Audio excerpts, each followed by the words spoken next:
E agora eu quero dar uma dica para você que está querendo mobiliar a sua casa ou simplesmente trocar de imóveis. Para quem quer deixar a casa maravilhosa. E o melhor de tudo, hein? Sem gastar muito. A Supercasa trabalha com as melhores marcas do mercado imobiliário do país. Tem preço de impressionar de verdade. E o mais legal de tudo isso é que você vai receber os móveis que adquirir na Supercasa imediatamente. É isso mesmo, Supercasa tem tudo à pronta entrega, ou seja, comprou, levou. Você não vai precisar ficar dias ou até mesmo meses esperando os seus móveis chegarem. A Supercasa entrega em 24 horas, dependendo de onde você mora. Agora tem mais outro detalhe que a Supercasa oferece, que é a forma de pagamento. A Supercasa parcela sua compra em até 60 meses, com a primeira parcela para 60 dias. Ou seja, você compra agora e só começa a pagar 2 meses depois. Então, se o seu problema é dinheiro à vista, fique tranquilo, você pode comprar do mesmo jeito. Aqui fica a minha dica para vocês, conheça a Supercasa. Eu tenho certeza que você vai se encantar. A loja e os móveis, como vocês estão vendo aí no vídeo, são maravilhosos. E a Supercasa você encontra em 2 endereços. Um fica no antigo prédio da Mesbla, na Praça do Carmo, no centro de Santo André. E lá na Avenida Faria Lima, no centro de São Bernardo do Campo. Anote o telefone, ligue 4438-0064. Acesse o site redesupercasa.com.br. O melhor para sua casa é Supercasa. E agora chegou a hora de falar sobre a segurança, a sua segurança, em nosso quadro Mais Segurança com o Capitão Moraes.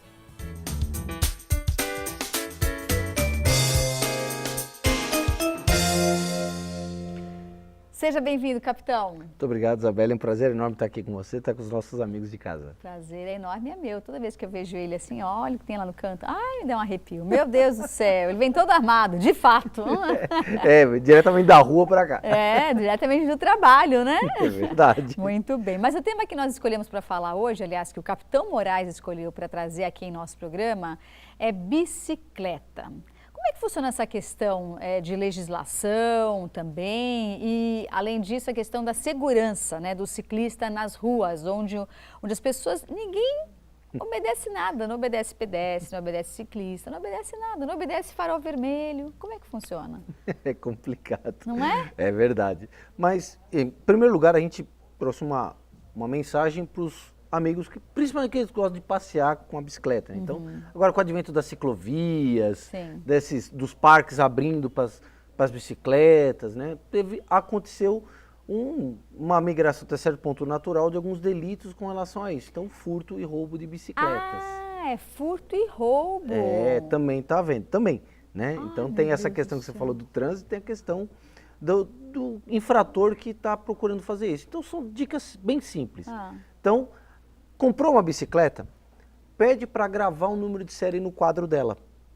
Né? Vai servir como se fosse um chassi do carro. Ah, só que é da bicicleta. Exatamente. Por quê? Porque se acontecer de você ser furtado ou ser roubado da sua bicicleta, você coloca na ocorrência esse número de série e aí, se ela for localizada, tem condições de poder localizar o proprietário. Porque muitas vezes acontece o furto ou roubo da bicicleta, a gente consegue pegar o infrator, mas não consegue devolver a bicicleta. Porque não sabe de quem é. Porque não consegue descobrir quem é o dono. Não tem identificação. Exatamente. E onde que faz esse chassi, entre aspas, da bicicleta? É no quadro mesmo da bicicleta. Eles pegam um espacinho no quadro, não tem um local. O que é quadro? O quadro é aquela estrutura principal dela. Ah, na frente? É onde vai o assento, onde vão as rodas. Embaixo do Isso, aquele quadro, como se fosse da moto mesmo, né? Aquele quadro principal. É o chassi da bicicleta. Então, qualquer lugar ali pode ser gravado esse número de série. Né? E aí, quando você fizer o ocorrência e registrar, isso fica armazenado no banco de dados da Prodesp, da polícia. Então, se essa bicicleta for localizada ou numa abordagem for averiguado, tem condição de verificar a procedência dela. E devolver para o dono. E devolver para o legítimo dono. Né? Da cadeia roubar bicicleta nesse país? Sim, é um furto, um roubo normal. É como se fosse... Vai para a cadeia mesmo. Exatamente. A lei é simples, você furtar 1 quilo de açúcar ou você furtar um banco é a mesma coisa. Para a lei é um furto. Né? Existem as qualificadoras, né? Como você chegou a praticar isso daí.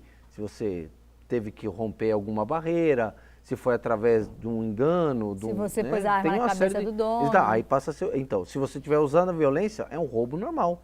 como se fosse um roubo de carro. É igualzinho, não tem diferença nenhuma para a lei. Né? E uma outra dica é as pessoas guardarem a nota fiscal da bicicleta, né? Porque aí ela é o comprovante de propriedade da bicicleta.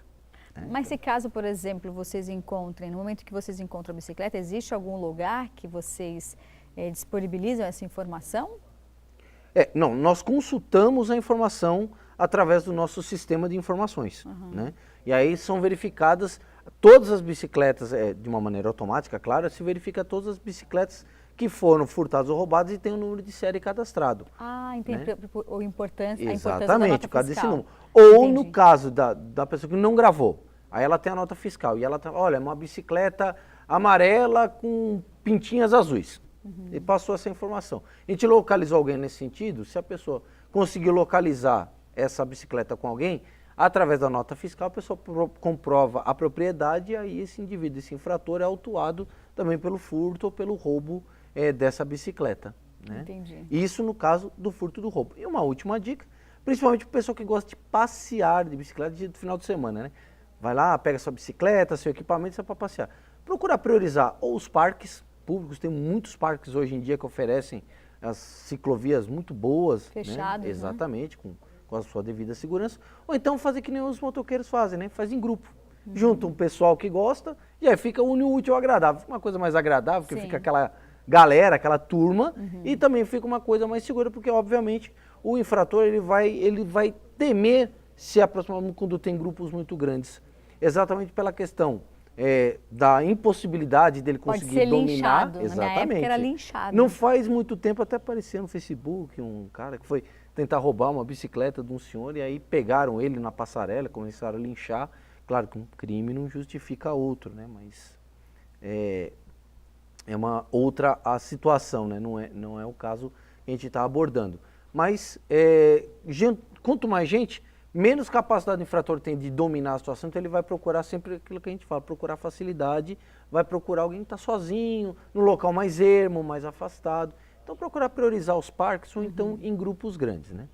Agora, com relação à segurança no trânsito, o ciclista, por mais que ele não queira admitir ou que ele não goste, ele está sobre as mesmas leis de trânsito dos carros. Ah, é? Exatamente. Ele não pode andar na calçada, ele não pode passar sinal vermelho, né? Não pode andar na contramão. É como se fosse um veículo. Tanto que se há uma ocorrência envolvendo um veículo e uma bicicleta, é um acidente entre veículos. Entendi. Porque a bicicleta ela é considerada um veículo, né? Um meio de locomoção. Né? Não é um automotor, mas é um veículo de locomoção. Por isso que o ciclista tem que ter capacete, todos tem que ter os itens de segurança, as luzes identificadoras na frente e atrás, né? Exatamente para propiciar isso aí. Segurança para ele e segurança para a malha viária, pedestres, outros ciclistas, os próprios veículos. Por quê? Porque às vezes para desviar de uma bicicleta, um veículo pode causar uma tragédia. Né? E isso aí vai afetar todos de uma maneira geral. Então o ciclista tem que obedecer às mesmas leis de trânsito dos veículos, né? Obedecer o Código de Trânsito Brasileiro da mesma maneira. Não é um ente um ente abstrato que não tem qualquer lei sobre si, é fora da lei. Não, ele não é fora da lei, ele tem que obedecer às mesmas normas. Então as pessoas procurarem estar seguindo isso daí, mesmo nas ciclovias, ter muita atenção, né? Porque a prevenção é a mãe do sucesso, né? É a maneira. Ainda mais num país como o nosso. Exatamente. Né? E o ciclista precisa entender que, na verdade, ele é como um pedestre, ele é um dos elos mais frágeis dessa cadeia de trânsito. Então, quanto mais ele seguir as normas de trânsito, mais seguro ele também vai estar, né? E fazer um trânsito mais seguro é um dever de todos nós, né? Sim, então, com certeza. É importante ele seguir, sim, todas essas normas de trânsito. Você falou que é importante também andar de bicicleta em grupo. Tem muitas pessoas, por exemplo, que aos finais de semana, sábado de manhã, domingo de manhã, pegam um grupo de amigos e vai fazer passeios, por exemplo, até Paranapiacaba, né? Em pontos turísticos. E pega a estrada mesmo, né? Sai de ciclovia e pega a estrada. O que você diz em relação a isso? Existem estradas que têm restrição à circulação de ciclistas. Então, A SP-31, que se eu não me engano não é uma delas, a SP-148, que é a do Caminho do Mar, né, também não é, mas a Via Anchieta e a Imigrantes tem. Então é importante que antes de fazer um passeio desse tipo, seja sozinho ou seja em grupo, ele se informe com a Polícia Rodoviária, ou com a própria concessionária, ou com a NTT, né, que é a Agência Nacional de Transportes Terrestres, e se informe com o DERSA, e se informe se ele pode fazer esse tipo de passeio. Entendi. Porque existe, como por exemplo, a Via Anchieta e a Imigrantes, o trecho urbano não tem muitas restrições, mas o trecho de descida de serra tem, porque existem trechos que você tem, perigoso, né? Exatamente, ou você tem a falta do acostamento, ou mesmo o acostamento é só para uma situação de emergência. A Anchieta é um caso exatamente. A serra é super perigoso, cheio de caminhão, né? Por causa da visibilidade, tráfego de caminhão, tráfego pesado tem de muita caminhões neblina de ônibus, também, né? exatamente.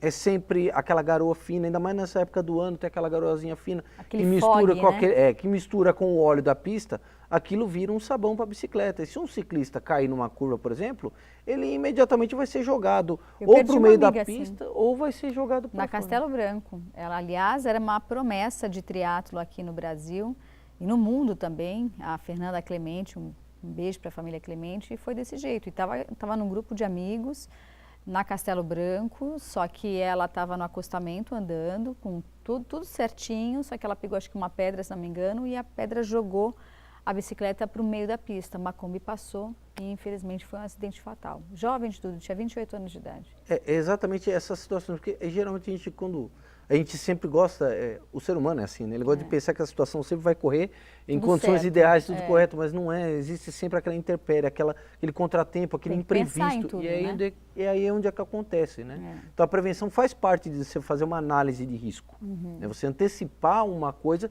que possa escapar ao seu controle e arrumar modos de dirimir isso daí. Então por isso que é importante evitar aqueles pontos mais perigosos. Agora você pega que nem a Caminho do Mar, a partir daquele trecho da SP-31 até lá na Casa de Pedra, ou lá para Paranapiacaba na SP-122, tem com tranquilidade. Tem bastante ciclista. Tem, né? Bastante ciclista, porque são vezes com um trânsito mais leve, são rotas turísticas, exatamente. Ainda mais, se espera, né? Exatamente, que por exemplo, nessa época do ano começa já ali na Vila de Paranapiacaba, começa a ter já uma maturação dos festivais, então já começa a atrair público. Então existe toda uma preocupação já de deixar isso turístico. Agora, existem vias que não são vias de transporte. E essas vias são extremamente perigosas para o ciclista. Então, se não houver condições, rodoanel, por exemplo, são vias que, se não for realmente necessário, são bons ser evitadas, né? Sim, então é melhor ir para um parque, mas eu preciso fazer um treino, alguma coisa. Então verifica outras pistas que sejam menos complicadas, menos carregadas, que vão oferecer uma condição de segurança para ele e também para os outros usuários da pista, né? Porque quando esse acidente, você pode derivar N acidentes. O motorista tenta sair do ciclista, acaba batendo num outro carro, pode causar um atropelamento e N situações, né? Com certeza. Muito bem, capitão. Obrigada, viu, por nos trazer essas informações. Agora falar aquela frase que eu gosto.